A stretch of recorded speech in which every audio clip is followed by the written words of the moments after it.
Geek Mode initiated. I'm totally feeling the mode. Welcome. We are here at another Geek Mode podcast. This is Martel, co-founder of Geek Mode Online, geekmodeonline.com. That's the name of the website and group. Yeah, geekmodeonline.com. So saying what's up to y'all. To my right, You got TJ Canty here or something X. Whatever you do though, don't go to geekmodeonline.com yet. It's still under construction. But once it's live, we're gonna break the internet harder than Kim Kardashian. or Spider-Man. Right. Wait, Spider-Man broke the internet? Oh my Martel, God. why did Spider-Man break the internet? Oh, because the Civil War second trailer came out. And people were losing their minds. So let's talk about that trailer. TJ, I'm going to let you start. What did you think of the trailer? Did y'all see the trailer? Man, so Marvel once again showed how to make a commercial. That trailer was phenomenal for a trailer. I'm not talking about the content of the movie. I'm not talking about, Captain America Civil War, whether I'm excited for it or not. I'm talking about the overall quality of that trailer. You compare it to, which is going to inevitably get compared to Batman vs. Superman, or the Ghostbusters trailer. It was just a phenomenal trailer, and it did what it needed to do.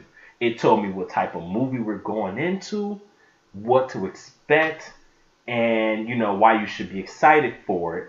But then it did something phenomenal, which I think we all kind of knew it was coming, but it introduced a character we've been waiting for most of our lives, even though we've seen him in about 2 or 3 iterations by right around now. Mm-hmm. We got to meet Spider-Man. We got to meet the new version of Spider-Man, played by Billy Elliott's own, what's his name? Tom Holland. Tom Holland. Which I don't know if that was Tom Holland in that final pose, but we got him, and hey everyone, here's Spider-Man. Right. Now, before we talk about Spider-Man, let's talk about the trailer itself. What did you think of the trailer itself? Like I said, I think it was phenomenal. I think it was one of the better superhero trailers I've ever seen. It still wasn't better than the first Batman vs. Superman trailer, the very first one that we saw. Here come the Marvel haters. Why did you have to compare Jesus. Because you got to, because it's a superhero movie. It ain't even about Marvel versus DC right now.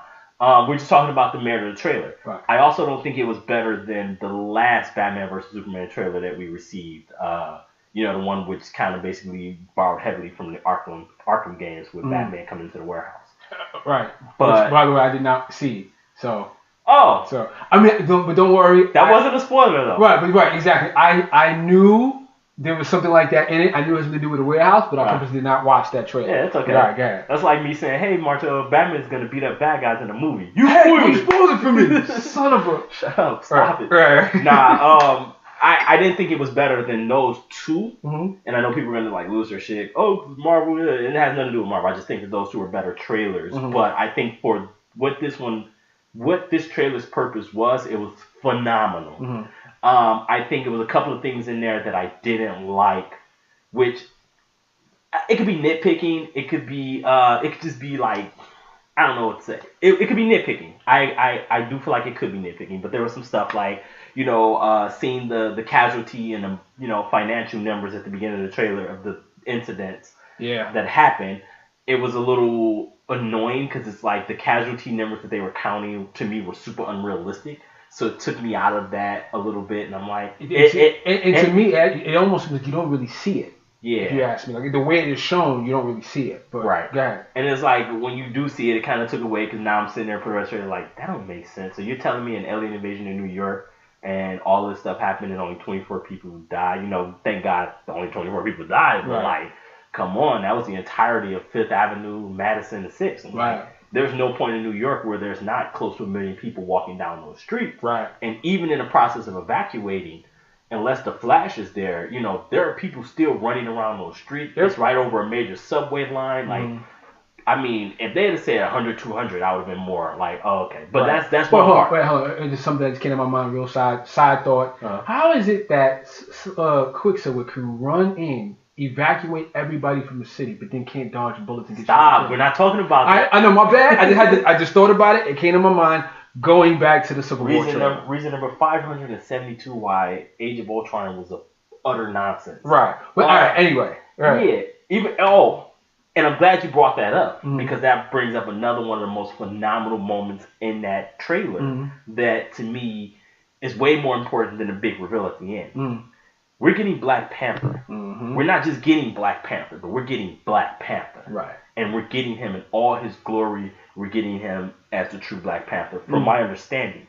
The moment when an anti-aircraft or a helicopter is shooting bullets at him, and these are armor-piercing bullets, Mm-hmm. and he doesn't even shrug. He just turns around and looks like, who's doing that? Yeah. And you see them bouncing off him. That's vibranium, people. Right. Like, my mind, I was done. They could have ended that trailer right there, could have faded to black. I would have been sold. I would have bought a ticket from that movie right then and there. The classic Panther pose when he jumps over the car, he does the classic Panther pose from every cover of Black Panther ever. Jumps over it, catches a motorcycle with his claws, rolls on the ground, and you know he's going to continue running and fighting. Like, again, phenomenal. The opening monologue, phenomenal. The explanation as to why what's happening is happening, phenomenal. And I don't know if you guys understand this, but that opening monologue, and for the most part of that trailer, was designed to have you so you can understand where Tony Stark is coming from. Right. And it was actually designed to make Tony Stark more sympathetic, even with the shot of what we perceive to be, dead roads. Dead roads. I like that. Dead roads. Even though I don't think that that's true. The beginning of the battle, even the ending, it's essentially this was a Team Iron Man trailer.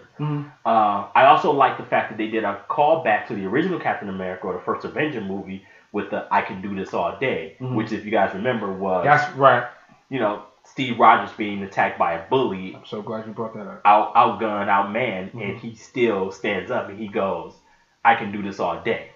Do you know why I hated that moment? Because you don't like Captain America 1, like me? Well, beyond Indiana Jones with a flag. Besides that, the reason I hated that moment, and I hate that we're going to keep bringing up Batman vs. Superman, but it's almost inevitable, is the second Batman vs. Superman trailer. What was the biggest complaint everyone had about that one? It was the Batman vs. Superman trailer? The second one. The second trailer. The Doomsday? The Doomsday, right? Because they said, you kind of gave away a story plot, you kind of gave away yada yada. It's almost like the Avengers trailer where you saw Hawk catching Iron Man out of the sky. Right. And you were like, oh, thankfully I didn't see it because I avoided the trailer. But it was almost like that where you saw that and you were like, hey, I know what's going to happen at this moment. Very similar. If you go back to the original Avengers, or Captain America First Avenger, when that moment happens where he says, I can do this all day, and you realize that he's about to get the living shit beat out of him, who shows up? Bucky shows up. Bucky shows up. Right. If you remember, when you watch this trailer, Captain America has blood on his face, Iron Man is like, he's Iron Man, he's fucking titanium man. What is Captain America going to do? So you think what the soldier's going to show up? Well, think about it. He goes, I can do this all day. What was the last scene of the last trailer? Right, which is was Bucky fighting Iron Man with Captain America already battle damage, and them taking Iron Man out. Right. So they kind of gave away how that fight's going to play. Right. He's going to say, I can do this all day. Winter Soldier's going to come in. Right. It's going to be the double team, and that's how they fight Iron Man. Right. And this is also Iron Man. Now, another thing to point out, and I hate doing this because it's kind of spoiling the movie, but it's also one of the reasons, one of the complaints I had, speculation. An educated one, though. I guess you could say that, is I've been saying this from day one, that big airport battle happens fairly early in the movie. Yeah. The Rose getting shot fairly early in the movie. Right. If you notice, when they're fighting Iron Man, the armor he has on is more akin to the post-extremist armor with the little blue lights and everything. Yeah. And if you notice the Iron Man, and I could be wrong, but I wish I had the trailer pulled up right now, but when he catches Rhodes out of the air and he's standing there, it's more or less the Iron Man armor from Avengers, Age of Ultron, right? Which means that at some point in this movie, he upgrades his armor. Right. Which means that last battle that we see at the airport is earlier in the movie, and the battle between them two is probably closer towards the end of the movie. If I'm speculating. Right. We've also heard the rumors that Spider-Man gets an armor upgrade or gets a costume upgrade somewhere in the movie. Right. So I personally don't think that's a costume upgrade. I think the costume that he has on right then is the upgrade. That could be true too. I think that's the suit that he has for him. That could be true, but let's not talk about Spider-Man real quick. Right. So those are some of my complaints I had with it, and those are some of the things I loved about it. I just love the way that they set it up. I love the way that they that trailer gave weight to the movie, and it made you feel like this movie is going to be a big story, and it also made you feel sort of like the trailer made it feel like the story is going to have weight across the next MCU movies, and it also kind of made me see it as like, this isn't just a comic book movie. Like there's weight, and like the beginning of the trailer addresses weight from what happened in the first 3 or what happened in 3 other Marvel movies, even though it doesn't touch on the fact that half of London got destroyed, or downtown LA blew up, or Miami, or the time the president got kidnapped, or hopefully the scene will be longer, and maybe they will. Maybe. Hopefully. You see, it's so funny. You touch on a lot of things of why. Well, let me just say this. I didn't like the trailer actually. I didn't like it at all. Like I was really turned off by it. This is not a declaration to how I think the movie's going to be. Shoot, look, I'm gonna be the first brother online. But I think in terms of a trailer, I think it's just edited badly. A lot of things that you bring up, like again going back to the showing of the destruction and all that, I felt like. The way it's edited together for us to understand, it's just information, and I don't really get how catastrophic it is. Especially, or you're showing me the issues of Marvel where they don't really show catastrophe that well. Like the whole Avengers scene where you see like maybe 6 people running, in comparison to, I hate to compare, I'm just for you to understand my point. Something like Man of Steel, where you see all these people coming out, it feels like the World Trade Center is falling. Yeah. Where when you look at Avengers, it's just like you just got a few people to let you know that people exist, kind of thing. But I think that has more to do with the edit than it does, because going back to the first Civil War trailer, when you see Sam Wilson looking around with all people running around, you get the sense that there's something crazy happening. It's pandemonium. This trailer doesn't capture that pandemonium, I don't think. So that's my issue. Second issue is I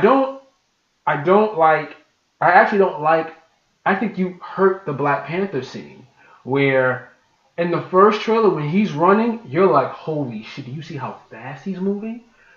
And I think it's due to the edit, the whole jumping on the car and then cutting the tire is not a big deal to me. The tumble is not a big deal to me. I'm pretty sure that there's more. It might be cut a certain way, and when I see the movie, I'll take it a lot better. But it's funny because I feel like that jumping over the car cutting the tire is 2 quick jump cuts. Right. I feel like the jumping over that car is not I don't think he jumps over the car and immediately cuts the tire away. Exactly. I 100% agree with you. The way it is cut there for me, because when you show it that way, it doesn't feel right. For me, it doesn't feel right for me. So that's an issue that I have. I did notice the vibranium bullets bouncing off him. I mean, the bullets bouncing off his suit due to the vibranium. I thought that was a nice touch. But it wasn't anything for me to be blowing my mind about. I'm cool with that, though, because I'm like, don't show me everything in the trailer. Don't show me, the goods. So, again, I think it's the way it's edited. Furthermore, can I add something on that, the jumping, the bullet thing real quick? I think one of the reasons why I liked it so much, and group members, you guys will remember, and my boy Dante will remember this, going back 2 or 3 years. I've always been on Black Panther being included, but in being included right and not being watered down. His reaction to that gave me hope that we're going to get Black Panther that we've all grown up with, which is that royal regal, never shook, never broken. And one of the cool things is like, I think when you go back to the original Iron Man, when he first gets the iron suit and he falls into the town to go kill a bunch of brown people, when they start shooting at him, when he first gets shot, he's still like it's all it's almost like he was expecting the bullets to hurt him a little bit. Like he reacts to the bullets, but he looks and then he blows up. Right. When Black Panther gets it, he doesn't even break stride. He's just like boom, boom, boom, and he's looking like, it's almost like he looks over his shoulder, very classic Rocky style or Undertaker style, almost like, how dare you shoot me? Right. And that's kind of how he looked. And again, this is just in that little quick second trailer. Right. And it gave me hope that we might get the right Panther. With you saying that, to elaborate on that, one thing that I did like about the Panther scene, even though I don't think they capture it very well, there's a scene where you see T'Challa hurt. Like you see him in right, in civvies, and he's hurt. And then the next scene is him chasing the Winter Soldier, which I think kind of pieces together why Black Panther is after him. Winter Soldier. Right, and it's like, well, kind of gave away a little too much. Right, but I'm actually happy with that because now it makes me, because I was always saying, what did Iron Man promise you? What could he promise you for him to side, for you to side with him? And it's more so like, I'm not really siding with you. This has more to do with something that he did to me. I'm going to go get him. If you want to assist me, fine. But I think my hope is that's one, a legitimate explanation, and two, it captured his regalness and his stature. Like, yo, I have to save face. I'm a king, or in this case, maybe prince, of Wakanda. I can't be seen getting hurt like that without some type of repercussion. What we do, we go for people, and we take them out. So he has to answer to me. So I think there's something that's really good about that. Can I speculate there? Yeah, sure. I don't want to break your stride, No. But so the promotional material, they've been saying that he's the Prince of Wakanda. So I kind of have a feeling that we're not going to see King T'Challa. We might get Prince. Right. That scene, he's covering someone. Could it be T'Chaka? Could it be his mother? Could it just be a citizen of Wakanda? Right. More than likely, like Wakanda, I don't know how they're going to present Wakanda. I don't know if they're going to present it as a xenophobic place that it was, or it is in a comic book. Let's say they do. This could have been that scene, that UN scene, could have been sort of Wakanda's first time coming out, like acknowledging the public as a nation. And we see the scene where Crossbones basically sets up Captain America, and we all heard the stories, whatever, where he's gonna like blow up some bomb or something. Like that could all be tied together, and it could be almost like the first time Wakanda's government steps foot in the public eye. This scene happens. How? And that could have influenced why Black Panther would be okay with the Sokovian Accords, with these Accords, with this registration or whatever.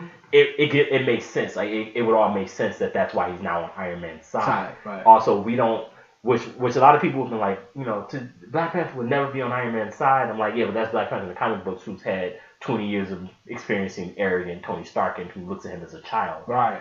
But this is Black Panther. This is sort of their first meeting. Right. So it would make sense that he's on this government side because he's also a world leader. Right. But that doesn't mean he's going to end the movie on his side. And that also doesn't mean that Black Panther, the genius that he is, isn't playing both sides for the betterment of Wakanda, which is what I think is happening. Right. Now, with that said, how cool would it be? And, you brought up something, and I don't have any information on this, but just based upon what you said, what if the person he is covering is T'Chaka? What if T'Chaka dies? What if that is what pushes him to have to become king and have to do something? And obviously, I don't think Bucky or Winter or aka Winter Soldier actually kills him, but clearly I think in the movie it's a frame up. Yeah. So if it's a frame up, still the thought is, the dude killed my father. The dude killed not only my father but the king of Wakanda. Repercussions must take place, and I think that gives him a legitimate reason, a huge, deep, profound reason to go after him. And I think that's a good story point. That is. And that's which makes me even more excited for Civil War. If they don't do that, I'm perfectly fine with that too. Yeah. Whatever you give me, if it's dope, it's dope. Right. But I think my only concern with that would be is in the Black Panther solo movie, I think I would love to see him go from Prince to King. And I think if you put it in this Civil War movie, it becomes a minor footnote instead of like a historic event. But I could live with that. I don't quite agree with that, but I think I'll address that when we get closer to the Black Panther movie. Right. Like it's something we have to see and see how it plays out. Right. Yeah, it could have been. And again, if it is T'Chaka, that's amazing. That's right. It's like holy stuff. Right. Now, furthermore, though, in terms of what I didn't like about the trailer, that moment though doesn't look like a big deal to me in the trailer though. Yeah. You know what I mean? I didn't even go there because that's kind of how I felt about it. Right. Which is why I didn't bring it up. But really, I'm like, in comparison to when you use, and when you say it doesn't feel like a big moment, it goes back to what I just said. Where I'm like, I think I would need to see the death of T'Chaka in a Black Panther solo movie. I got you. So it's treated correctly. I think if this trailer was set up better, I probably would feel it a lot better. I think the Russos, using Winter Soldier as the example, they do a really good job of capturing tense moments and serious moments. Flipping between something that's more jovial, a little lighthearted, to something that's dark and scary and intense. So the fact that that's not there, I think it's the fault of the trailer, not them. I got something else to add. What do you want to add before I continue? So, okay, this is all speculation. How do we know that the Winter Soldier that Black Panther is chasing is a Winter Soldier in his right mind? Well, yeah, because according to that trailer, you do see him in the thing. Right. We do see that, and we know that Baron Zemo is part of this movie somehow. Right. We do know Baron Zemo. Yeah. We even see the intro into the Hydra. The Hydra, I guess you would say, stasis pods or whatever. We see that, and we see Bucky in his full garb. Right. That's the Winter Soldier garb. Right. We don't know what time period this takes place in. First off, we don't know what that chase does. And Black Panther's chasing a runaway Winter Soldier with Captain America chasing Black Panther. Right. If Bucky Barnes is in his right mind, why is he running from Black Panther? Right. Also, Winter Soldier's running from someone, so he knows what he's up against. Right. I.e., if he was a sleeper operative, he knows that a Black Panther is someone you don't want to face off with. Right. And Captain America, I didn't get to see I can't really detail the costume to see if it's the new costume or if it's the old one. Right. But he's chasing him. Like he's trying to say don't kill my friend. Right. That Bucky Barnes could be responsible for killing T'Chaka, or he could be part of that whole situation. Right. And that's why he's there. Then if you remember at the end of Ant-Man, when we see Bucky captured, or with the vice throwing on his arm, and he's and Captain America's like, "Do you know who I am?" Right. He pauses and then he says, "Yeah." So Captain America is still trying to convince Bucky of who he is. Right. So maybe that scene is what leads to that scene with him and the Falcon. True. That's fair. Right. And if I didn't spoil you the movie. No. I think speculation is okay, depending. But I think that's fine, even if it is 100% on point. Furthermore, though, in terms of me not liking the trailer, I didn't like I didn't like the line of "I can do this all day," because it reminds me of Captain America 1. I didn't like Captain America 1. It's still a good throwback. It is, but it's a throwback to something I don't like. So I'm like, I over under he says that line in Infinity Wars. Oh, okay, yeah, whatever. So the trailer, again, the way it's cut and moved, the showing Rhodes getting shot, I felt that shouldn't have been in the trailer. But you don't know see, this is the problem with us geeks too. When you give us this kind of information, we're not dummies. Yeah. We tend to put things together. The teaser to this new trailer, which was the day before, which was the United We Stand the Divided We Fall, you see everybody out of costume except him. Right. And everybody keeps saying that. And so I like that you brought that up. And this is one of the things I do love about the MCU. Everything, and the Russo brothers. Guys, remember the Russo brothers came from sitcom TV. Right. Like, that's dope because they're like comedy sitcom TV. But also, anybody who's ever worked in TV or TV shows, you understand anything that's episodic, you understand how you have to always be conscious of what you're doing and tie things together. Right. Even the if you're on like a 90-minute or 60-minute drama or something, you have to be conscious of the preview for next week's episode so it don't spoil you too much. Precisely. Them not showing Rhodes, like showing, his actual face. Right. Maybe it's because of the Miles Davis movie or something, I don't know. Right. What I mean by that is, if you guys have seen the trailer for the Miles Davis movies, Don Cheadle looks 100%. He's 100% into that mouse. He changed his entire look. Right. He's emancipated. He doesn't have the full face. So they probably couldn't say, "Hey, come shoot this promo," because he probably does not look like James Rhodes right now. Right. So that's a whole other story. But that could have been done to throw people off. So now everybody's like, see, you know what I mean? But with that said, it's not that I think that he's dead. I just think that I didn't think we need to see it again because we saw it in the first trailer. Well, that also, because in the first trailer, what I originally thought was, he just got knocked down. You know what I mean? And it's a big hole even in the tree. Like, damn, he looked hurt. So I assumed that he might be out of commission, but seeing that whole thing with him going Rhodes and screaming out, it's like, dude, like, let me get emotional. Like, the way this trailer is cut, I'm not even emotionally connected to it. Yeah. You know, so that's another problem. I also hated they show that shot of Winter Soldier shooting a gun that's clearly not the same gun that hits him. Right. So it's just like, so I say all that to say, and to kind of go back to make my point even more clear. And this is not a Batman v Superman comparison to Civil War trailer. But it's going back to the T'Challa moment where he's hurt or whatever and it looks crazy, but it's not really crazy. I feel when you see, now I didn't even watch the trailer. There's a Jeep commercial for Batman v Superman where you see the World Engine and you see Ben Affleck as Bruce Wayne looking out at what's going on. I immediately scroll past it once I see that, but that little moment gave me chills. Yeah. You're just like, oh my god, like this is crazy. You know what? It's funny, and the reason that listen. Well, hold on, keep that thought in mind. So I'm saying that to say, because of the way it's edited, they're missing moments like that for me to get emotionally invested. Go ahead. Well, I was gonna say why I still think the best superhero trailer for me, I'm not gonna say ever because the Spider-Man trailers have always been amazing, but that first Batman vs Superman trailer, just going back on that scene. One of the first shots you see the destruction, and you can see it from the outside. What we saw at the end of Man of Steel. There's a scene where Bruce Wayne is running into the falling building. Right. Remember the last time we saw Perry White in Man of Steel running away, except when he was trying to save Ginny or whatever. Right. Bruce Wayne, suit kind of disheveled, running, anger in his face, standing upright. Right. Like, I'm not afraid of dying. Right. But I'm going to save who's in there. Right. It says a lot. That moment, like you said, gave me chills. Right. It's a profound moment. It was like, that's Bruce Wayne. Right. You know what I'm saying? Like, and that's also Clark Kent. Right. That's Peter Parker. Right.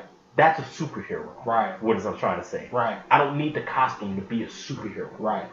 That moment was the same as when I watched Man of Steel and they're like, that oil tanker's going to explode. And they look back and you're like, Green Horn is gone. Yeah.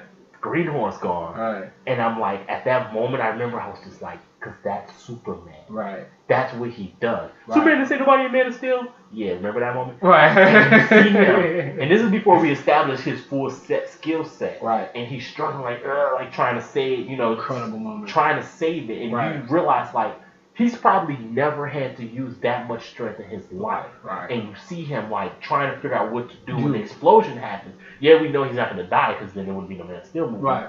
It's like any superhero movie. Right. But I just remember the chills of like, you don't need the costume to be a hero. Right. And that's what he got. And then that movie. And that's one of the things that hurt the Amazing Spider-Man series is because they never established that with that version of Spider-Man. Right. But that was one of the moments where it's like, you don't need the costume to be a hero. Right. And I think that's what you're talking about this trailer. Like, you don't get the chills. Right. Except for, and I just hate that it was done this way, when he says, I could do this all day. Because that was Steve Rogers. Right. It just sucks that, once again, he's fighting another hero. He's fighting another hero. Right. So it doesn't hold weight. Right. If he was doing that with Crossbones or any other bad guy, it would hold weight. Right. But it didn't hold weight. Right. See, now with that said, in terms of things holding weight, the problem with this trailer to me, unlike what I had read somewhere where, or even you say like it seemed like a bigger story.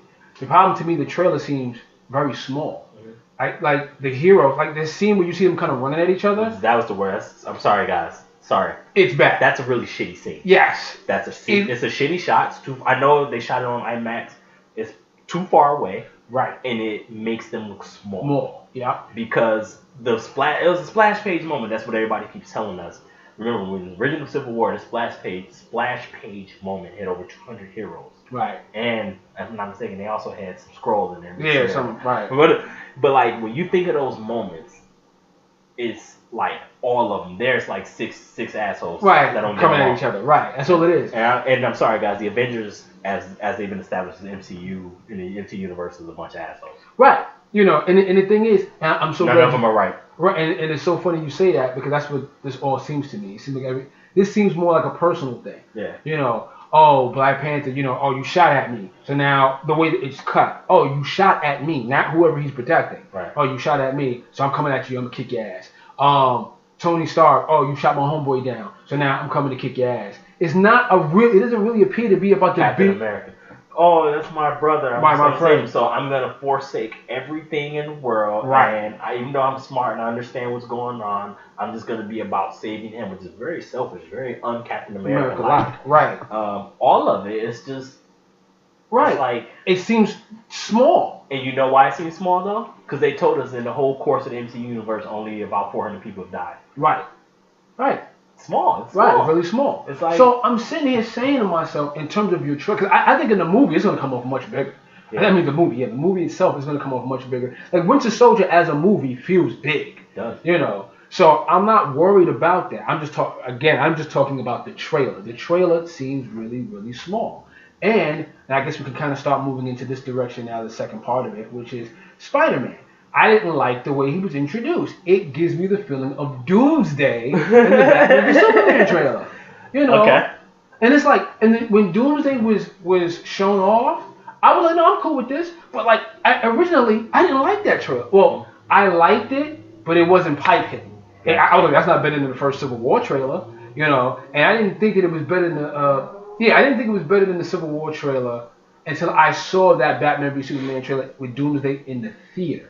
It has a different feeling in the theater, which made me go, okay, this does sort of edge out. Even though I felt like they stole a little bit of the Hawk's animation for that scene. Right, or he does the same foot slide in. Right, and all that. All right, we're going. But when I saw Doomsday, I was like, oh, cool. I mean, don't get me wrong, I did get a tiny bit excited. I was like, Doomsday, like y'all really are doing it. But the problem with that was, like 2 years ago, you got a leak already, and the rumor was Doomsday was going to be in it anyway. Yeah. So it was like, well, then he shows it, you go, oh, well, then that was true, and oh, fuck.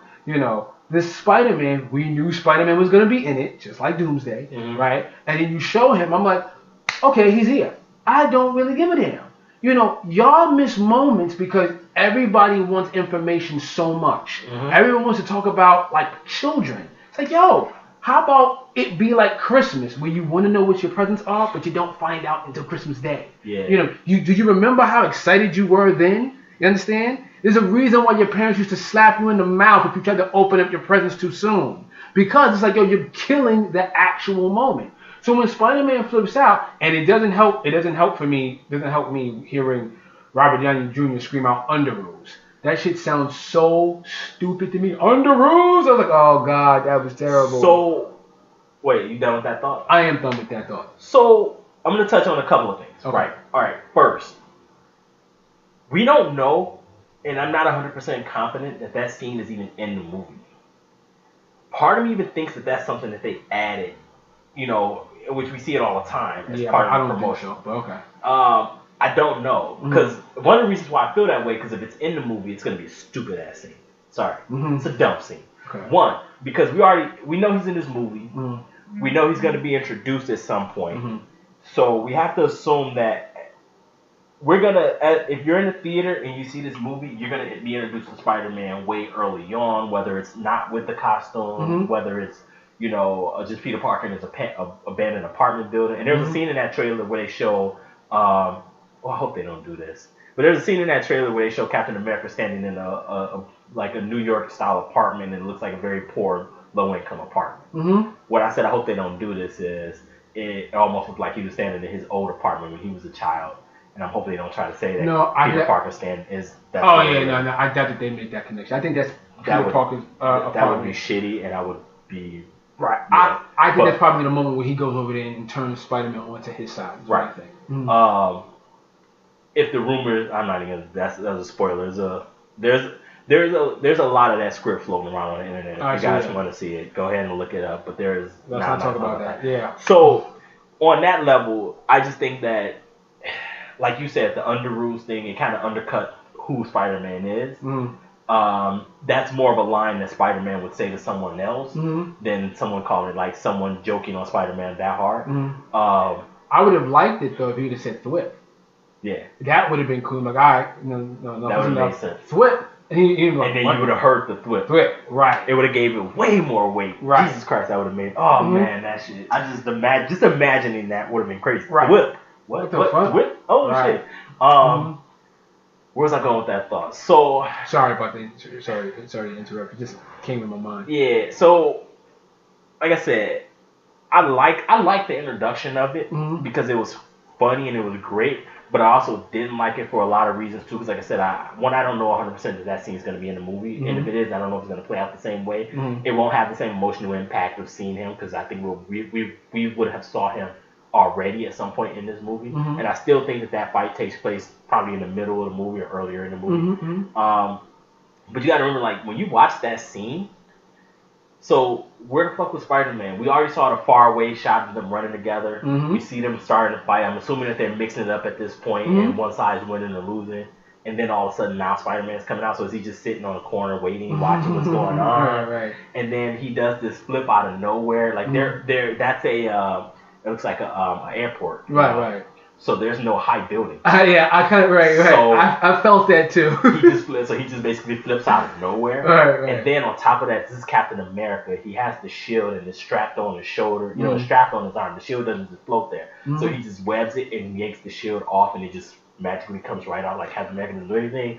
Then I'm cool with that though. Then he flips, he covers Captain America's hands, and then he lands, does a perfect superhero lands, and he's holding the shield, which has always been an iconic moment in the comic books. Anytime that Spider-Man got the shield, it was always like he always addresses it with the weight, not the physical weight of the shield, but the stature, the respect of the shield. And he's holding the shield, and he's like, "Hey, everyone," and I'm like, that was amazing because that's Peter Parker never really understanding the scale of the situation he's in, or he does understand, but he always has a way of cutting the tension. Right. So it's like, "Hey, everyone," and then everybody's like, "Who the fuck is this kid?" Right. But I also felt like you said, like it was just it was too much. I almost would have felt like if you just saw the webs and then him grabbing, like webbing the hands of Captain America and cut, I probably would have been more excited. I agreed. I didn't need to see the costume. Right. I'm gonna go back to the Doomsday scenario, like what you said. We still don't know. Like we know it's Doomsday, but we don't know. Right. We don't know how he gets to that point. Right. We don't know what his involvement in that fight scene is gonna be. We don't know the level of how bad that fight scene is. Right. And that fight scene, if you look at it, it comes after a grand, like a lot of shit has happened up to that point. Right. And John Campea was another. I really respect his podcast, his opinion on all the stuff. But his whole argument has always been that this movie's called Batman versus Superman, and now we know that they're not going to be fighting each other. And it's like, for you to say, that's idiotic. Right. We know that Captain America and Iron Man will be fighting each other. We know they're not going to be fighting each other to the death by the end of this movie. Right. We know that Batman and Superman are going to fight each other, but we also know the movie is called The Dawn of Justice. Right. So at some point, they have to come together. Agreed. It's not called Batman versus, it's called Batman v Superman, Dawn of Justice. And we know that there has to be a catalyst that makes them all come together. Right.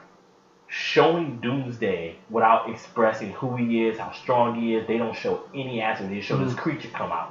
We don't know anything about it. For all we know, Wonder Woman, when she jumps at him, can take him out in one blow and be like, we got a real situation, and then we might get Darkseid. We don't know. Right. But it wasn't that big of a spoiler to me. In fact, it wasn't. In fact, it made me more interested in seeing the movie. Agreed, but it would have, as a comic book fan, it would have been nice just to kind of keep that under wraps. Just kind of keep it around. Right. Now, going back to... Now, what if they change it up? You go to that movie, you realize that it's not really Doomsday, it's Bizarro like I think it is. Well, see, right. Well, I think... Well, because this is not a Batman v Superman discussion, I won't stay on this for too much longer. But I will say... And I'll tie it back into the Captain America. Right. I think Doomsday is either Bizarro or Zod. I think he is one of them. Right. I just think it's a Bizarro Zod. Something, right. I think it's something he's going to evolve into that. And he's probably going to, who knows. But 2 more weeks, people. Anyway, so but let me tie it back. The reason why I brought that up is when you watch that scene, you realize that the battle's happening, and now you're getting Spider-Man. It kind of took away the surprise of who he is.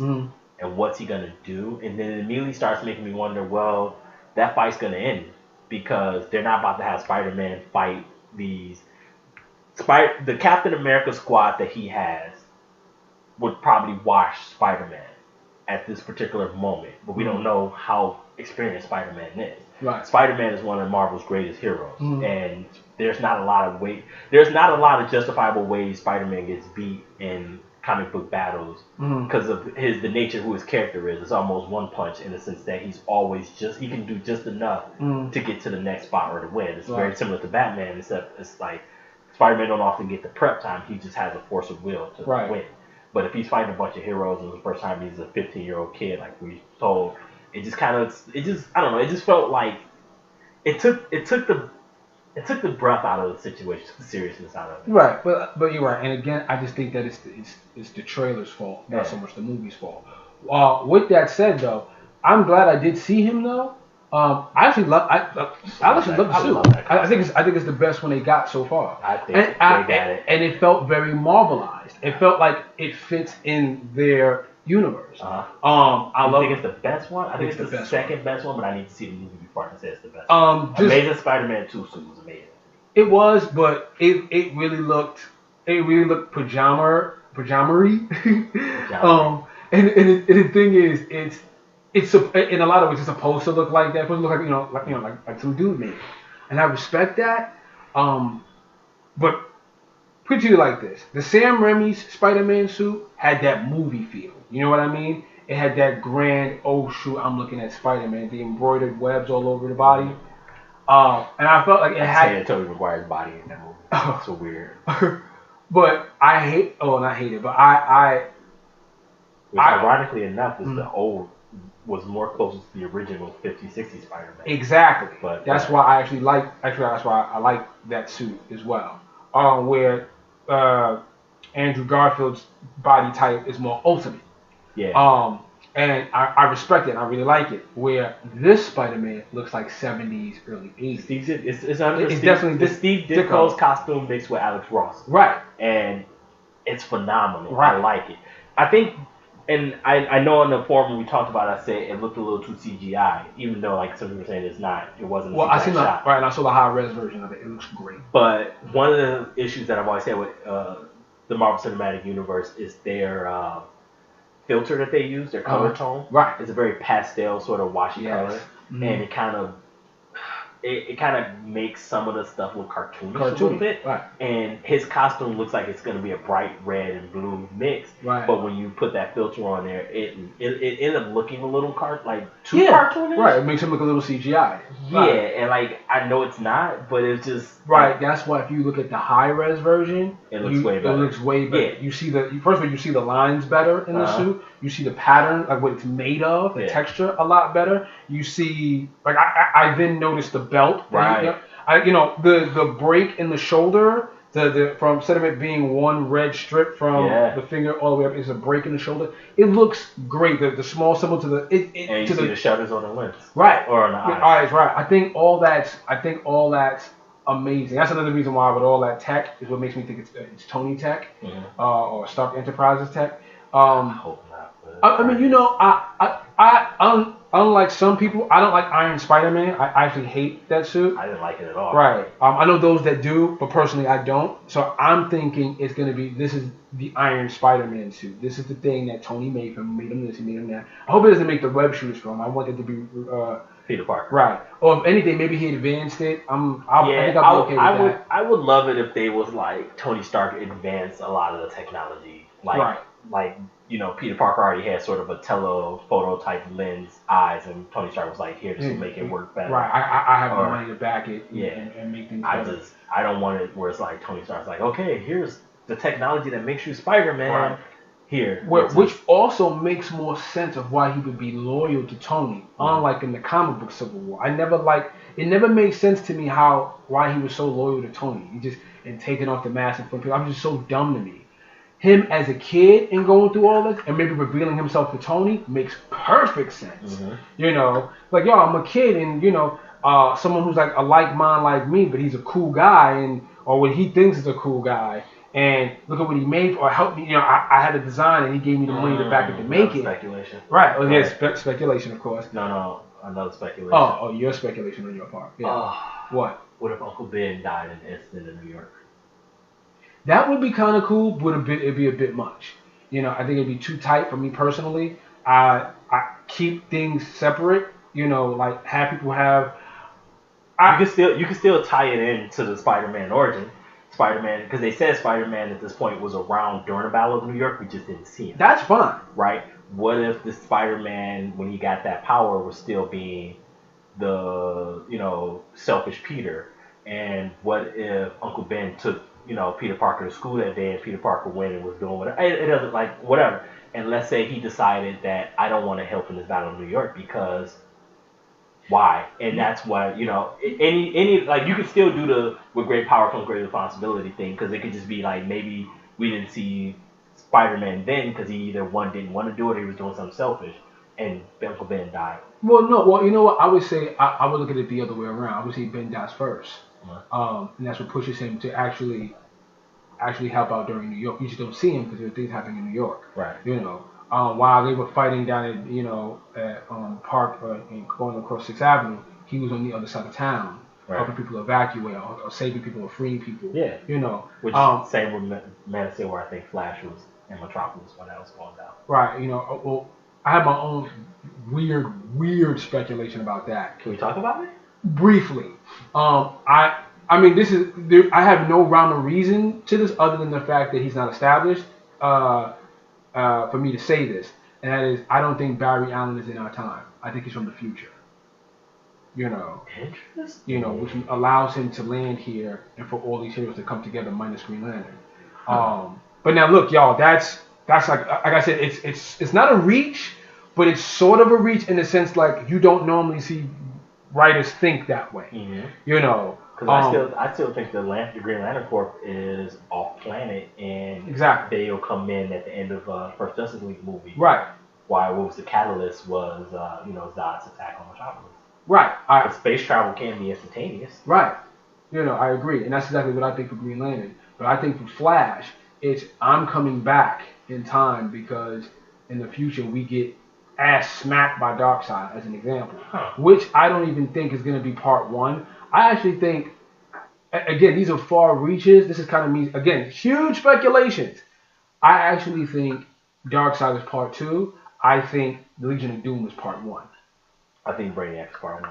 Yeah, okay. I think Darkseid. Mm-hmm. I think we're gonna get a glimpse at Apocalypse at the end of Dawn of Justice, and Wonder Woman. I think Wonder Woman's whole reveal is gonna be that she knows about Apocalypse, and she's gonna be like, "You guys are wasting your time. We need to get this done." Right. And I think Lex Luthor, which gives him his power, why that company's so rich, is I think he has Brainiac technology, and he's been basically repurposing it for years, and that's what helps him create this Bizarro Zod Doomsday. And I think that he launches it, and that's sort of like while they're being prepared, while they're getting the team together for Brainiac, and then it's gonna be Darkseid. If that movie is whack, I'm like, listen, look, I don't think we're geniuses, folks. I really don't. So we can't. They had to have thought of that. I mean, if it's not that, it better be something better. You know what I'm saying? Yeah. So, that was a good idea too. Huh? Right. That's what I'm saying. Like, but going back to Civil War and Spider-Man, other than that, again, seeing Spider-Man, I'm like, y'all, I'm with it. I'm glad he's in the movie, glad he's in the Marvel Universe. But I'm not overly excited because one, I've seen Spider-Man a few different times, and you want to say, but not in the Marvel Universe. Don't shut up. It's Spider-Man. I've seen Spider-Man a few different times. Unless you present him in a particular, it's like Batman. Batman, I wasn't overly excited about when Nolan took over. I mean, I knew Nolan as a director, but the Batman suit. I mean, it's a cool looking suit from Batman Begins, but it's like, it looks like all the other Batman suits in a way. It's black. It's kind of rubbery in his ears. All right, what else is there for me to be excited about? You have to do something drastically different and present them in a more drastic way for me to be losing my mind. Seeing Ben Affleck in the Dark Knight Returns Batman suit, the way it's presented and the way it's shown, you're like, holy shit, I've never seen a suit look like that. And I hate the people that say they don't like it. I'm like, guys, it's the Batman suit that we grew up with. Right. And the argument I've been making since day one was like, Dark Knight. I'm like, Ben Affleck is not Dark Knight Returns Batman, even though they're borrowing heavily. Right. That's the Batman the Animated Series Batman. Yeah. Everything we saw, all the trailers. Which I haven't seen. There's a scene. Don't describe. Did you see the Jimmy Kimmel skit where they show Clark Kent? Nope, I purposely avoided it. But if all of them standing across from each other, it does remind me of Batman Animated Series. Okay, I'm going to spoil a little bit. No. There's a scene where Batman drives up in like a 1960s car. That's not you're talking about in the beginning of the trailer. Oh, yeah, definitely. Yeah. Okay. Yeah. That to me was a nod to Batman the Animated Series. Okay. The suit he's wearing. Okay. The way he's talking. Mm-hmm. And you guys are ready for this? The smirk.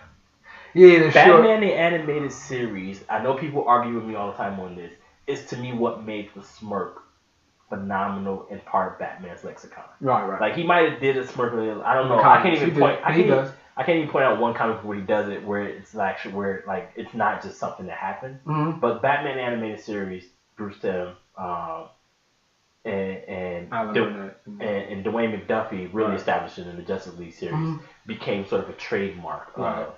Whenever he smirked, it's because he either knew something or that was the only closest going to get to him. Right, got him right on something. I got him. Yeah, and so when he does that smirk, that to me was just like, oh, so this is we're getting the right Batman. Right. And that suit to me was like, we're getting the right Batman. Well, you know what? I think, because I actually want to touch more on this a little bit more, but I think we talked enough about the Civil War trailer itself. I think we can say we're still excited about the movie, but I guess we both agree that the trailer wasn't really all that. Right.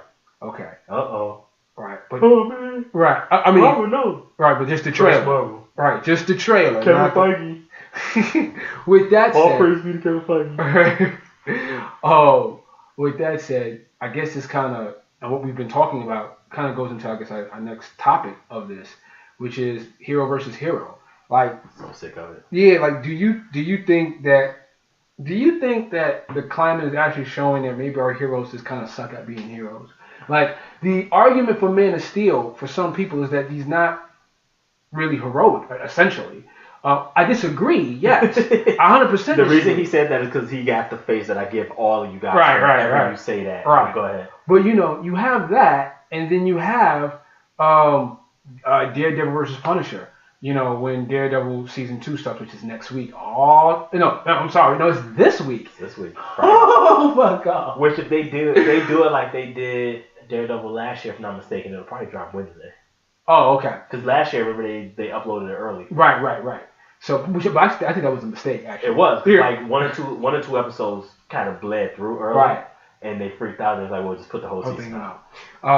So, but all these heroes are fighting each other. I still think they should do it on Wednesday. Yeah, it should be Wednesday. It should be, right, because the comic book Wednesday. Yeah. But do you think this means that, what do you think that means for the comic book genre? Do you think this is just like a one-year thing? Hero versus hero, do you think it means that these heroes actually suck at being heroes to each other?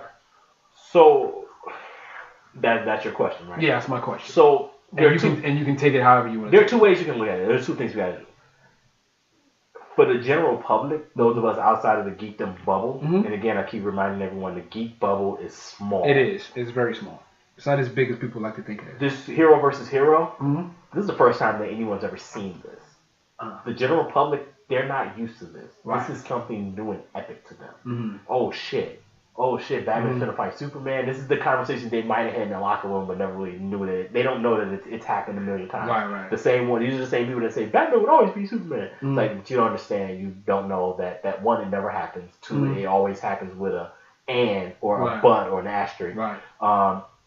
Like, people didn't really understand who Iron Man was before the first Iron Man movie. Right. These people have never seen this. But as comic book fans and us geeks, we've been watching heroes fight each other for the last 10 years. Right. And when it first happened, it was great. Right. When they had the crossovers, DC versus Marvel, those were fun. Right. Or when X-Men versus the Avengers, the first time they meet, or Teen Titans, whatever. Those were always fun when it was a first meet scenarios, because that's essentially how it happens sometimes.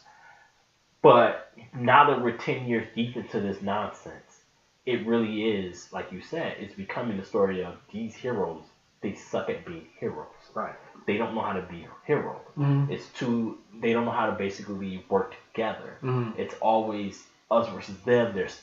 They're all selfish. Mm-hmm. It's turned into every hero is selfish now. Right. It's starting to seem like Democrats and Republicans. And it's kind of exactly what it is. Right. It's like you're doing the same shit, but now you're complaining. It's like, well, we got a Democratic president and we got a Republican Congress, but they're fighting each other instead of making the country better. Right. And that's what it's turning into. Honestly, it's like it's dumb. Right. Like the best way a government should be ran should be a Democrat and a Republican, so that way there's no one lean one way or the other. It's always coming to make the most sensible decisions instead of it's just fight. And that's how it is. It's like, why is if the X-Men are like, we got a godlike power and we can help fix all the world's problems, why aren't the Avengers like, let's do it together and let's not go overboard? Instead, they're like, you can't have that power, you're too crazy. Now we're going to start a fight. And it's like, yeah, now it's all going to go to hell because instead of working together. Right. And it's becoming this systematic thing, which is, one of the reasons why I stopped reading comic books, in the sense that it's not fun anymore. Right. And whenever they do introduce a villain, it's like,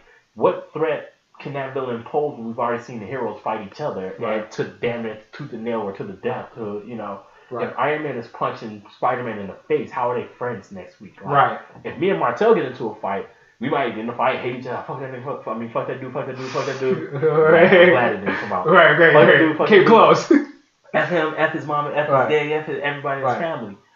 But we're normal, we can come down and be like, yo, you know, oh, you got me on that one. We cool, let's get it together. But when it's superheroes, it's a grander, epic scale. There's weight. If Iron Man punches Spider-Man's head through a wall, Iron Man tried to kill Spider-Man. It wasn't that we disagreed and we came to blows. Iron Man tried to kill Spider-Man. Spider-Man can't go to Iron Man and be like, oh, it's cool, we good. No, he tried to kill you. Right. Iron Man tried to crush your cranium. Right. You know what I'm saying? Right. If Captain America throws his shield at Cyclops' head, Captain America tried to decapitate Cyclops. We've seen Captain America throw a shield through robots. We've seen him knock dudes out of the sky. We've seen him break like Iron Man's arm forward. Like, so him throwing his shield, he tried to decapitate you, Cyclops. So when people are like, Cyclops is crazy, no, Cyclops was right. And the Cyclops we got after that proved it. Like, yo, this dude just tried to take my head off. Right. And all I'm trying to do is protect my people. You know what I'm saying? Like, Martin Luther King couldn't go back and be friends with the guy that shot him after he shot him. Like, he probably would because that's that character. But it's like, that dude tried to kill you. Right. You know what I'm saying? And as the public, how do we look at them? Like, if you're, imagine you were in that comic book universe and you were living. Every other day, it's like, oh, Thor's fighting Hulk. What? Right. Captain America's fighting Iron Man. Right. It creates a divide. It's like. So with that said, what do you think that does for the general public then? Like, again, we're not the general public, but I'm just saying, do you think this is a plus or minus in terms of geek culture, in terms of the movies? I think that it's the reason comic book sales haven't been affected by the movies, why they aren't spiking. Because if you remember when these comic movies started growing, the people would come out of the theaters and see these great movies where, you know, Captain America versus this guy, like taking out these bad guys, and they would come to the comic book shops and all the superheroes was doing was fighting each other. Right. And Kwame put up a post that was really great. He said he heard a little kid ask his father, Dad, why are the heroes fighting each other? Right. And that's one of the issues, because I've heard people in comic book shops go in and say that before. Like, they'll come out of Winter Soldier and then they open the comic book up and it's Captain America versus Iron Man again, or this is that, some more. It's like, little kids don't want to see a movie where the heroes are fighting the bad guys when they come into the comic book store and see the heroes fighting each other. Right. That's like going home and seeing your mom fight your dad. Like, you don't want to see that. Right. And I think that's the reason why the comic books haven't grown with the movies. But again, for the movies, this is the first time you've ever seen it. Right. After it's done, like after Civil War, hopefully we don't see them fighting each other again. Okay. So after Batman v Superman, we get Dawn of Justice, we get Justice League. Hopefully we don't see Justice League versus Justice League movies. Like, right, but see, here's my problem with that in terms of those thoughts. You know, with Batman versus Superman, it makes more sense. They don't know each other yet. Don't know each other. Two different ideologies and everything. Exactly, which and I'm all about stuff like that. You know, I'm as much as I want my heroes to get along, if the story makes sense and it's incredible and it's a place that we really haven't gone yet, I think with that kind of ideology that we've never seen in film, and sometimes in a lot of ways, even in comic books, I'm all for that. You know, I can see them at least respecting each other toward the end of the film. Not so much being buddy, even though I think they are, but much like the 1996-7 Batman Superman World's Finest. Like, they weren't friends. They actually didn't like each other, and they didn't even really come to too many blows in that. But toward the end, it was like, you know, right? Exactly. You know, I'm not used to being saved. Bruce Wayne said, you know, I'm not used to being saved. Thanks. And Superman says, I owed you one. You know, and he was like, look, you know, Superman's like, you know, I kind of need, you know, I think we, you know, we can come and find Luther together. And Batman says, a partnership? You're joking. Like, us working together. He's like, well, look, I'm having trouble finding Luther. I figured you might have some leads or whatever. Mm-hmm. That's when they start kind of breaking away on like us being cool. And then by Justice League, they're friends. They're the Batman Superman that we know in the comic books. So and that's what Zack Snyder's been saying all along. Right. He's been saying that the problem with Man of Steel that we saw was, and that was one of the greatest parts about the Man of Steel story, is that this is a guy who's essentially an orphan who's looking for himself, his people, and a positive father figure. Right. And this Bruce Wayne, even though he's this angry dude who doesn't have compassion anymore. So Man of Steel, Clark Kent, which we saw in Man of Steel, is a very compassionate person. He emoted through the whole movie. Right. Bruce Wayne's gonna have to feel that again. Right. And then now he actually has someone he can look up to that's like, look, talk with. I'm not gonna be like your father that you grew up with who told you like hide yourself. And I'm not going to be like Jarrell, who's like, you're going to be better than everyone. Right. I'm going to tell you, these are people, they need us, and he's going to help them. And I think that they're going to bond. They're bond. Right, that's what will make them brothers in that way, because they'll be kindred in that way. And I think that by the time Justice League's come around, these two are going to be brothers. Right, who argue. Which is what we've never seen in the MCU. Right, agreed. There has never been brothers. Well, the closest has been Steve Rogers and Sam Wilson. Right. And Winter Soldier, but that still felt like a sidekick. Right. Person like that. But with that said, going more into I'm glad you said that. That is my issue with Civil War, though. I don't see, and you can do it. You can. Assholes. There's a bunch of assholes fighting each other. I don't understand how y'all would become friends after that. But they weren't friends before that, and that's what my issue with that movie is. Right. But see, I understand what you're saying. The thing is, I don't really. If you wasn't friends before this, you ain't gonna be friends after this. Right. I don't really see how y'all gonna do that. Right. And because of that again poses the question. I guess I have to answer. I'll try to figure out the answer at this point. What does that do to the viewing audience? Should we even care about marketing and things like that? Because the last time I checked, because Kevin Feige says, look, everybody's gonna be cool. You know that. And in my mind, I'm saying, well, how? Exactly. Because I don't buy into that. And I think that on a personal level, if not done right, we haven't seen the movie yet, so we don't know. That can hurt them on a personal level. I don't know if that hurts them on a worldwide level, though. I don't. I think hero versus hero. Like you said, people have seen it for the first time, and I think they'll just be cool with it for now. I don't think they'll even pick up on the. I don't even think people notice that heroes are fighting each other throughout the entire year. I don't think anyone really, talking about the general public, I don't think they notice. We're like, hold on, like, how the F did this even happen? Like, I'm really like, there has to be some corporate espionage going on. This is a year of heroes fighting each other. Right, like, it's not a coincidence. Somebody is saying, yo, Batman, Man of Steel 2 is going to be Batman vs. Superman. And somebody at Mobile said, well, then we're going to have Captain America fight Iron Man. Somebody has That's exactly what happened. That's how they ended up on the same date, and that's how all that argument whatever. Right. But I like what you're saying, and I just want to paint that back because I know a lot of people have argued that like Captain America and Steve Rogers were friends. Yeah, they weren't. They were not. The first time we saw Captain America and Steve Rogers interact, they were basically Tony Stark was making fun of Steve Rogers. Right. Steve Rogers looked at him like, who is this stupid kid? Right. And they argue, and then they had one moment where he was like, oh, okay, he's still a hero. Right. But he still looked down on him. Right. It's like they respect each other. That doesn't mean that they're friends. And the second time they met, Steve Rogers was like, you created this thing because you're an arrogant asshole. Yeah, yeah. And it was like, they've never been friends. Right. So how do you be friends after this? If Iron Man punches Steve Rogers in the head with his Iron Fist, he just tried to kill Steve Rogers. If Steve Rogers we saw Steve Rogers throw his shield through a steel or titanium ship. Right. And it got lodged in the wall. Remember when Steve Rogers tried to decapitate that dude? Soldier, which is incredible, by the way. It was an incredible moment. I I was like, that's what I'm talking about. But yeah, it wedged so deep that he had to yank it with extra force to pull it out. Right. So if he throws his shield at Tony Stark's head, he's trying to decapitate him. Right. How do you become friends after that? Right. And I say to say, like I said, the general public don't know the heroes been fighting each other for 10 years now in the comic books, but it'll catch on by the time X-Men come on. They're gonna be like, okay, we're sick of heroes fighting each other. Right.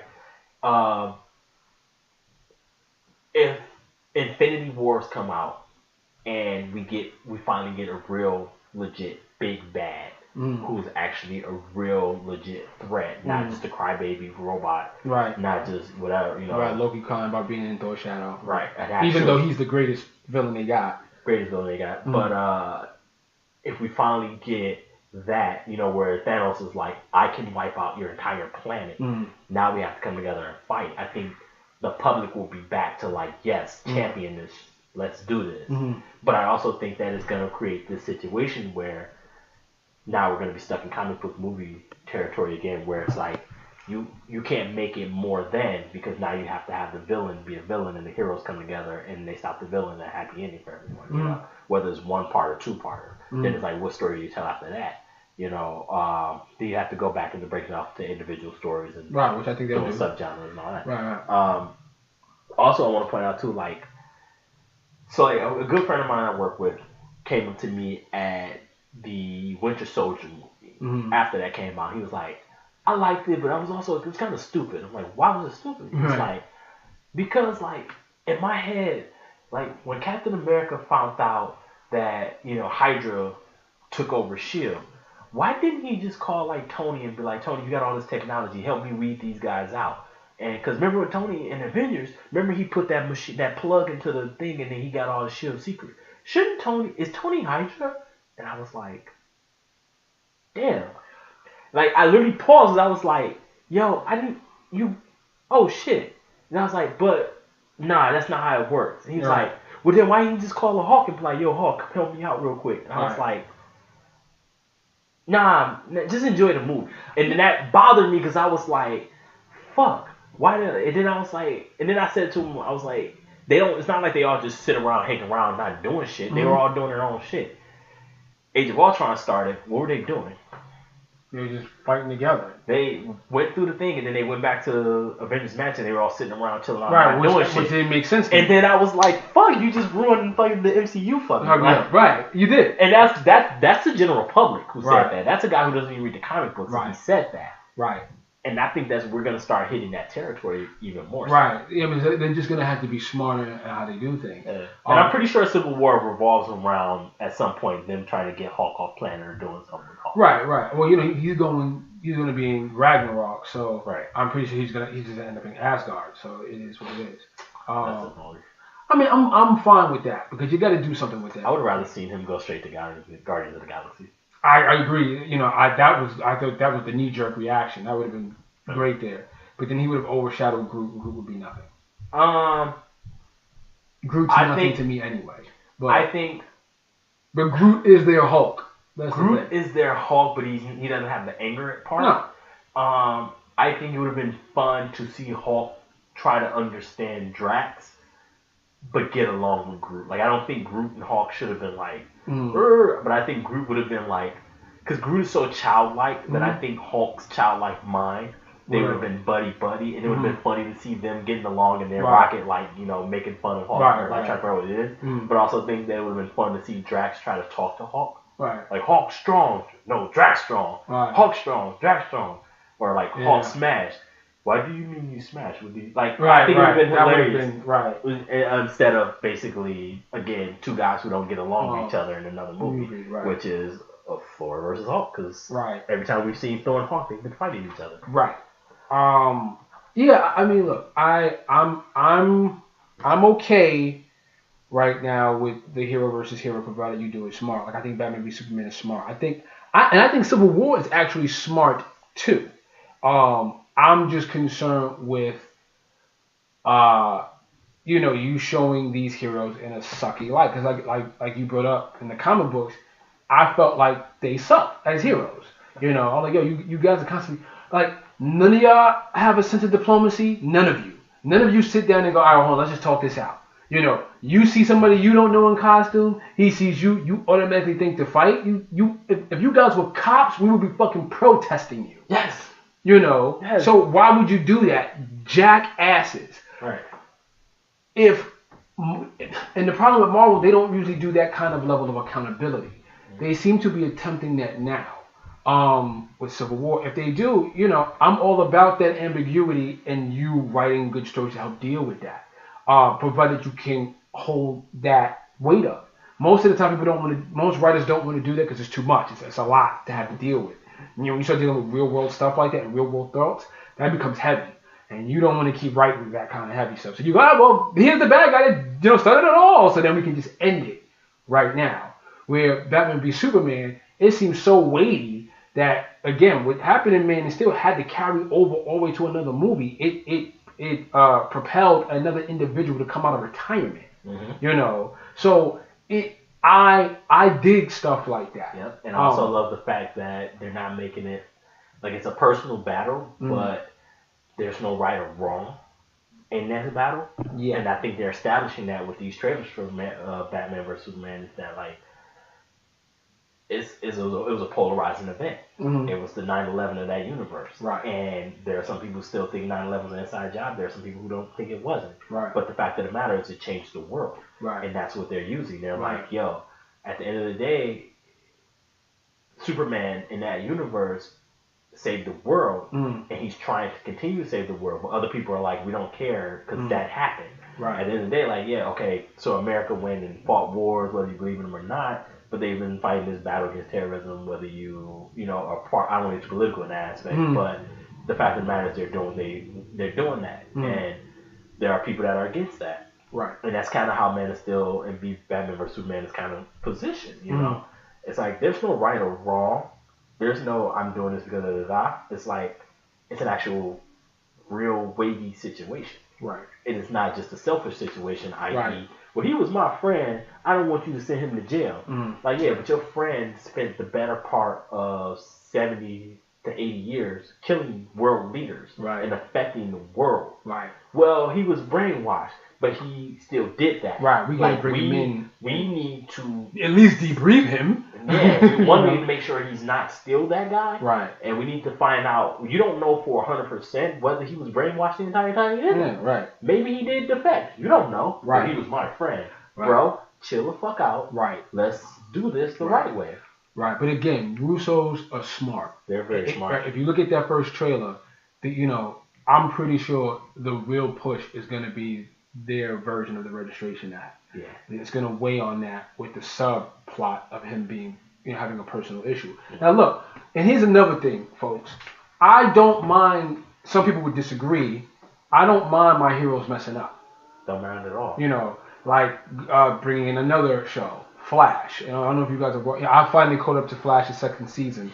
I'm so glad we have that spoiler-free status in our group, because I would be so mad at people and kick people out if y'all guys would spoil it for me. And if you're thinking, well, how come you didn't just keep up? None of your fucking business why I didn't keep up. I got a life.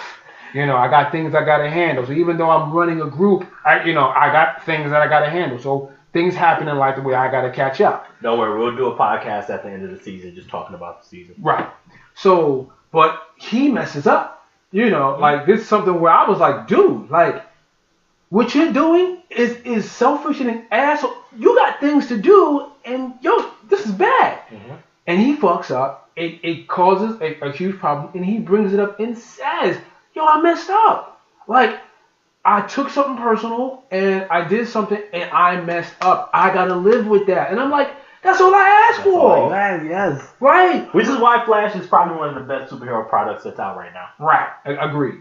I'm sick of seeing him every episode. He gets his ass whooped all the way up to the end. Right. Like, Hail Mary, Power Rangers moment. Right. But like Daredevil's the same way. With his ideology, people are questioning him. He's questioning himself. Like, yo, I'm wilding out here, but how do I know that I'm really doing the right thing? Mm-hmm. in the way I'm doing it. Man is still letting his father die. Like, oh, you would never do that. It's an irrational move. Yeah. He listened to his father, probably for better or for worse. Yeah. He listened to his dad. And he has to live with and that. he has to live with that. And I'm like, I'm fucking cool with that. Mm-hmm.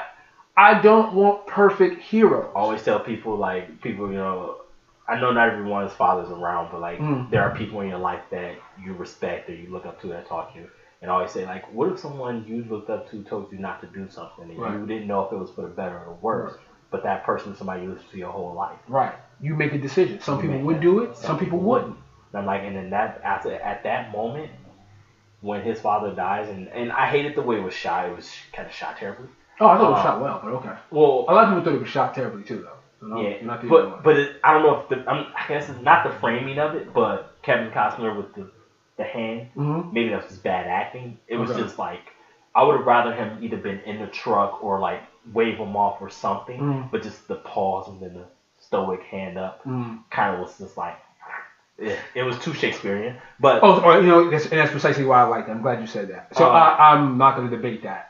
The reason why you don't like it is the reason why I do like it. But to me, that was another moment that humanized Clark Kent. He was not an alien because he actually had to stop and consider what he was doing. Right. And then when he hesitated. Right.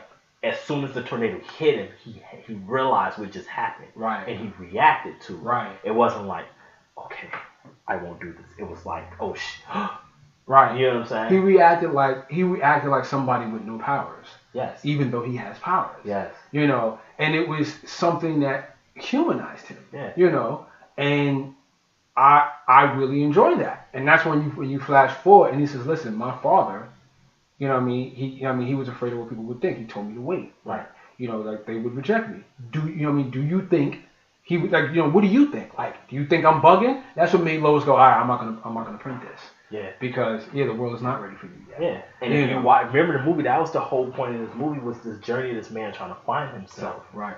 And it's it's not even a man, it's an alien trying to find himself. Right. And even that question, he asked her, he's still trying to find himself. He's not telling her, don't print it. He's not saying don't do it. He's already beyond that point. But he asks her, do you think they'll accept me now? Right. Well, what do you think? I'm actually asking you. I'm not telling you. Right. What do you think? This is why I'm out. This is the first person without the last name Kent to find out the secret. Right. And he's asking her. Right. What do you think? Yep. And everyone's like, why would he like her? You guys, again, this is the first person to find out the secret and accept him. Right. That's why he's in love with her. He's the first person to accept him. Yep. You know what I'm saying? Mm-hmm. What about that, as a nerd, that first girl or guy or a person of the sex that you're attracted to accept the fact that you're a nerd? Right. Do you remember how that made you feel? Geek, sir. I'm sorry. I don't know. Geek, as a geek. Yeah. As a geek, no matter what your sexuality is, that first person that accepted you. Right. Do you remember how that made you feel? I still remember the first girl that was oh, it's eye-opening for sure. TJ watches cartoons. School is in school, so Talmadge watches cartoons. He's a nerd. Don't worry about him. Oh, I like Justice League. Right. I like Justice League too. In the back of your mind, it's I'll kill for you. And it's oh, you're cute. Oh, okay. I still collect toys. Right. Oh, that's cute. Right. You always wearing those cute Spider-Man. I still remember that girl. Right. I still remember her. Right. She's no longer with us. Bless her soul. Oh, I'm sorry. Yeah. Yeah, I just still remember that shit. If you always hold that to heart, and it's now imagine if you're an alien and you don't even know if people your own friend you don't really even know if he trusts you that much. Right. This girl's okay, I got your secret. Right. I got you. Don't worry about it. And decides not to run the story. Right. Yo. Right. The humanizing of these heroes is why they work so well. And maybe now that I think about it, now that we've said all of this, the hero versus hero, I think it dehumanizes them though. But see, you know what? But I think that I knew that's what you were going with. Right. But see, I think it humanizes them, and I think if done right, it's not so much about hero versus hero. It's really more so about people being human and having a clash of either ideology like that, maybe Superman. Which is more humanizing. Right. Or a clash in a personal nature, which is still humanizing. Right. So I guess when I say it dehumanizes them, it almost makes it elitist. Right. In the sense of Civil War, which is going to happen. It becomes elitist. It's Iron Man, who are you to judge what the world should, who are you to say what the world should deal with or how to deal with the scenario? Why is this not on the Democrat or on a ticket? Why are we not voting for this? Why is this not being decided amongst Congress? Who are you to get in your costume? You're a billionaire in a costume and say this is what every other hero in the world. If you're a burgeoning inhuman in California and you're a kid, you have to register now. Right. Who are you to say that without having the rest of the world weigh in on it? And then Captain America, who are you to say they shouldn't do it? You don't know. If I lost my mother to a superhero battle in New York City, who are you to say that they should be able to operate without any sense of control?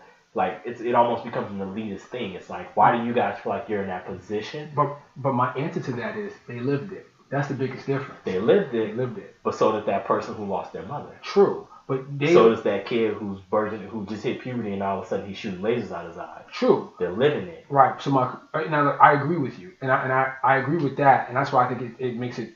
Basically, what I'm saying is I think that's what makes it so profound. I think in the elitist nature, which I think actually really falls more on the lines of Batman v Superman and Civil War. I think because of these personal natures, it either for better or for worse support that elitism. Because Captain America's point of view, the way especially in the first Civil War trailer, he seems to go along with it. If you look at that trailer and you see they have Sam Wilson's and Cap's shield. So I think he turns over, like, oh no, here you go. But then something happens where he's like, yo, you're not gonna just kill my boy. And on a personal nature, that's like telling me, as much as I feel like right is right and wrong is wrong, you're not hurting my actual family brothers. You know what I mean? Like my blood brothers. I don't care what they did. You're not coming for them. I'll kill you before you get them. So with that said, that humanizes them in that way. And for Tony Stark, with Rhodes getting hit, it's like, yo, that's the closest he has to a brother. Like this is my guy. This is the guy that came. This is the guy that came for me when I was trapped in a cave and somebody was trying to kill me. So this is the same guy that when he finally found me, he said, next time you ride with me, which I thought was an incredible line, by the way, in Iron Man 1. Y'all leave Terrence Howard alone. Right. Y'all leave Terrence Howard alone, man. But Townie. Come on, man. But yeah, so it's great. It's great that you said that, and I'm glad you brought that up because what you just said is another issue I have with Civil War. Is Tony Stark having a James Rhodes in his life and experiencing that and all that stuff should make him more sympathetic to what's going on with Steve Rogers. But the thing is, things like that makes people irrational. It does. And I think, depending on how this is written, this is going back to speculation. Man, I hope he dies in this movie. Oh, who, Rhodes? Yeah. Hell no! Shut up. It's not that I don't like him. It's just that it gives it more reason for Iron Man to be. Yeah, but no, I need this brother alive. So everybody that dies is gonna come back anyway. Yeah, but see, and that's another reason why they shouldn't kill him. Because I'm getting sick of that shit. But no one dies in Marvel movies. But that's my point. So don't kill someone for once. Please kill somebody. Like someone that we care about, yes, but not Rhodes. Not right now. Quicksilver died. Shut up. Right. Who cares? Right. His own sister didn't even care. Right. She didn't. Right. But using that as an example, I think if written well, Rhodes getting hit, you would think, like you said, it would become more sympathetic toward Steve. But I really think he's thinking, nah. This is what's important. Well, really, was going in the back of his mind, like, nah, you killed my homeboy. He just doesn't want to say it out loud. The thing about Tony Stark, which, when written by the right people, not in his last two Iron Man movies, I like Iron Man 3. Go ahead. I like Tony Stark in Iron Man 3. I didn't like the story. Right. I mean, I liked him to a certain point, but I feel like they dropped who the character is, like, a quarter of the way through. But Iron Man 1, Avengers, and hopefully this version of Tony Stark, he's impulsive, irrational. He doesn't really say how he truly feels all the time. And when it does finally come out, it comes out like really on the surface. Like he kind of like has to stop joking. Iron Man 1, where she like, oh my gosh, are those bullet holes? And he's kind of like joking around. But then when they go downstairs, he's like, yo, nothing else is important but the mission. Like he's now like, all right, you want me to be real with you? This is as real as it's gonna get. Then in Avengers, when whatchamacallit dies, all of a sudden I can't remember his name. Coulson. Thank you. Woo. Coulson. When Coulson dies, he's like, well, he was stupid. He shouldn't have done this. He shouldn't have done that. And Steve was like, you never lost a soldier before. And he's like, we are not soldiers. You are finally getting the honest Tony, where it's like, yo, this is, I did not want him to die. Like, I considered him a friend, and for me to deal with it, I had to call him names first and realize that we're not soldiers. This is not what we do. Like I'm just a philanthropist. I'm a billionaire, whatever guy, and now you're asking me to lay on the wire. It's like it's and of course, and he does it later on. These are the things that I think in Civil War we're gonna see more of. I hope so. I hope too. So I guess I'm saying I actually now. It's so funny in this conversation. I wasn't that excited for Civil War because I was like, they're gonna hold me down. I've seen this before. I wasn't gonna go opening weekend until we made it a Geek Mode meetup. Which is already happening now. So if you haven't gotten your tickets for 10:45 that Thursday. Yeah. Thursday night, I suggest you get it because there's a few of us already going. I think it's more than a few, actually. That's a lot. And I think we're gonna do a couple of Geek Mode shout outs while we're in there. Right. So feel free to go there. We'll live crack some jokes. Probably meet up before the and after, and we'll discuss the movie as well. If you got a problem with me, I will punch you straight in your mouth. No, I'm just kidding. Nah, I'm not gonna do anything like that. I'm sorry. I'm just kidding.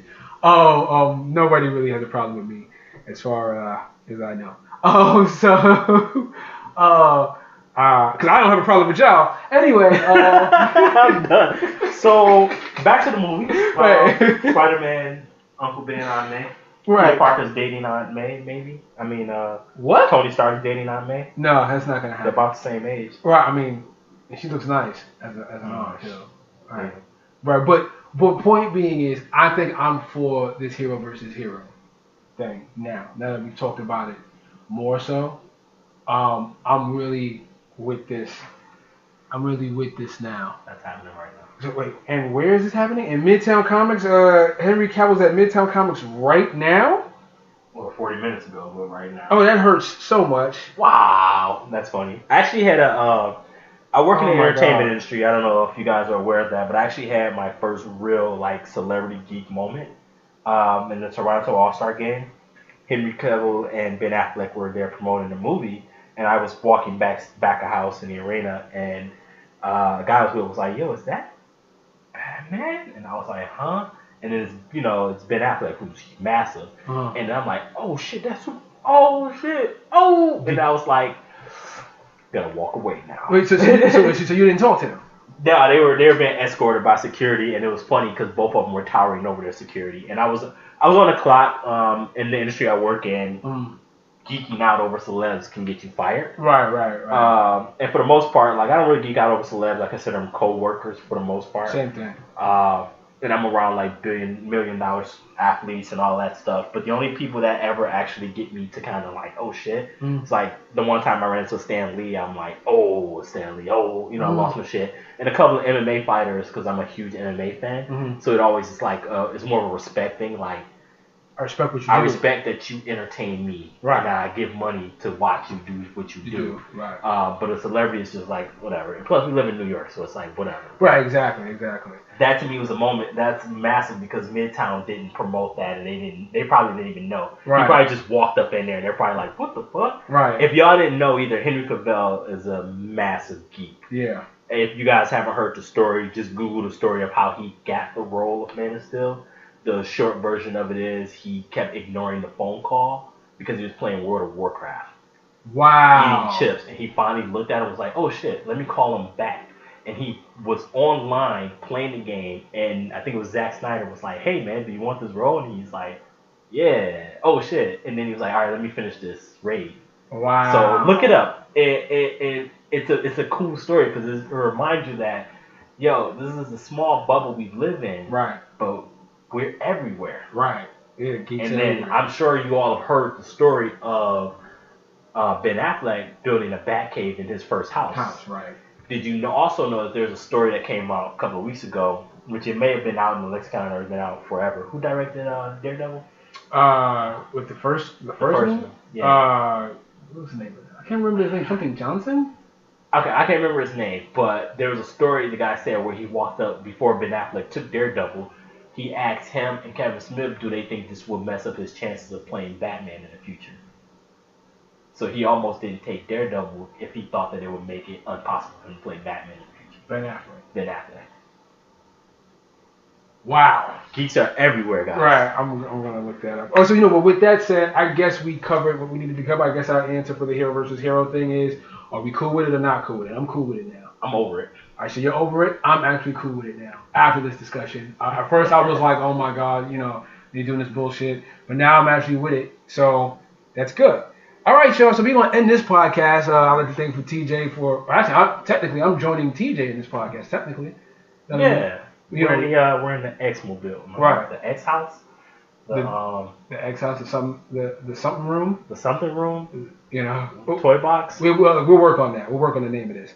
But yes, this is Martel in the building, TJ in the building. I will catch you next time on the Geek Mode podcast. Peace, y'all. And we recorded this one this time. Oh God.